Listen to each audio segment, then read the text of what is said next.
नमस्कार मित्र, माहित आहे की खूप सारं प्रेशर असते. कॉलेजचं ऍडमिशन, त्यानंतर प्रॅक्टिकलचा प्रॉब्लेम आणि अशा अनेक साऱ्या प्रॉब्लेम येतात ज्याच्यामुळे आपल्या 12वीचे जास्तीत जास्त चान्स आहे की आपण मार्क पण चांगले घेऊ शकतो. आणि जे विद्यार्थी असे विचार करतात. नमस्कार मित्रांनो, मी मराठी बॉय युट्यूब चॅनलवर तुम्हा सर्वांचं स्वागत करते. आपण आज काही महत्त्वाच्या गोष्टी बोलणार आहोत. मी सुद्धा 12वीत आहे आणि 12वीतल्या मुलांना मला माहित आहे की खूप सारं प्रेशर असते. कॉलेजचं ऍडमिशन, त्यानंतर प्रॅक्टिकलचा प्रॉब्लेम आणि अशा अनेक साऱ्या प्रॉब्लेम येतात ज्याच्यामुळे आपले 12वीचे मुलं काही जण पास किंवा होत नाहीत आणि त्यानंतर आपल्या घाबरण्यामुळं हे सर्व आपल्या 12वीचं नापास होण्याचं कारण बनते. त्यानंतर टक्केही सुद्धा कमी पडतात आणि याच्याबद्दल काही मी टिप्स देणार आहे, ते तुम्ही नक्की ऐका.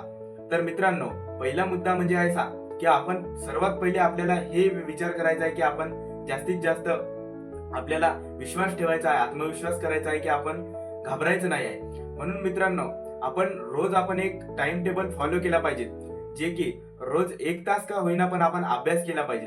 म्हणजे जे कठीण विषय आहेत त्यांना आपण जास्त महत्त्व दिलं पाहिजे.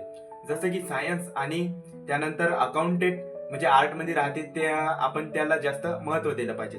आणि त्यानंतर पहिली गोष्ट म्हणजे आपण टाइम टेबलला जर फॉलो केलं तर आपल्याला बऱ्याच काही गोष्टी म्हणजे आपल्याला कव्हर होतात. ज्याच्यामुळे असं होते की आपण जेव्हा पेपर आला तर आपण डायरेक्ट 1 महिन्यात अभ्यास असं वाटते की आपल्याला 1 महिन्यात आपण अभ्यास कव्हर करत, पण तसं कधीही होत नाही. म्हणून आपण मित्रांनो, जर आपण टाइम टेबल फॉलो नक्की केला तर आपल्याला जास्तीत जास्त चान्स आहे की आपण मार्क पण चांगले घेऊ शकतो. आणि जे विद्यार्थी असे विचार करतात की मी नापास होईल, ते सुद्धा होत नाही. आणि त्यानंतर दुसरी गोष्ट म्हणजे माझा एक रोजचा फंडा जर म्हटलं तर आपण रोज जर रिव्हिजन केली आणि त्यानंतर रोज जर आपण वाचन केलं तर आपल्याला कोणत्याही गोष्टीची म्हणजे आपण जास्तीत जास्त आपण माहिती पण होते आपल्याला. आणि त्यानंतर आपल्याला असं एकदाच आपल्याला घाबरायची गोष्ट अशी कोणतीही येत नाही. म्हणून आपण जर आपण अभ्यास केला आणि हे सर्व गोष्टी आपल्याला दिसून येतात. आणि त्यानंतर आपण जर एक विचार करतो की आपण मोबाईल आपण जर पाहायला पाहिजेत की नाही पाहायला पाहिजेत, हे आपण बरेच जणांना प्रश्न पडते. तर मित्रांनो, मोबाईल पाहायला पाहिजेत, पण मोबाईल पाहताना हे त्यावेळेसच पाहायला पाहिजे त्यावेळेस आपल्याला असं वाटते की थोडासा पाहायला पाहिजे.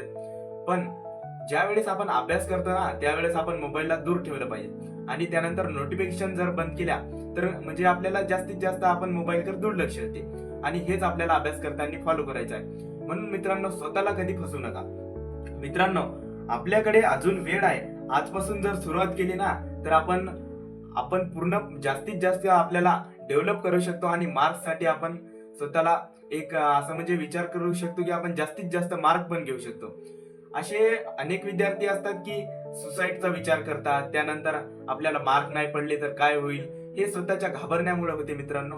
म्हणून आपण जर आजपासूनच जर हे आपलं ध्येय पकडलं तर आपल्याला कोणत्याही गोष्टीची कमी नाही पडेल. आणि हा माझा छोटासाच व्हिडिओ पहिला आहे म्हणून हा जास्त काही लॉंग घेत नाही. व्हिडिओ आवडल्यास तुम्ही कमेंट करा आणि त्यानंतर आपल्या व्हिडिओवर पोलीस भरती आणि इतर अभ्यास कसे करतात याच्या अनेक टिप्स येत राहतील.